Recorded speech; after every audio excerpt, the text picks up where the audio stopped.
كانت متشالة على كفوف الراحة، مع إنها تقدر إنها تشيل مسؤولية، وزوجها يعلم ده وعارف إنها تعرف تشيل مسؤولية.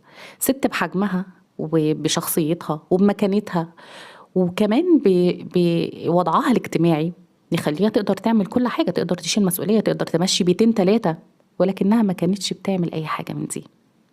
مع الوقت أنا عرفت إن دي نعمة، عرفت إن ده ذكاء، إن ده دهاء كمان مش ذكاء بس. طب هل تكوين الشخصية دي أو الطريقة اللي هي عايشة بيها دي انعكست على حياتها، على علاقتها بزوجها، على علاقتها بأولادها، على اللايف ستايل بتاعتها جوه البيت وجوه المحيط بتاع الأسرة بتاعتها ولا لأ؟ أكيد انعكس، ومش انعكاس عادي، ده انعكاس فارق جدا في حياتها.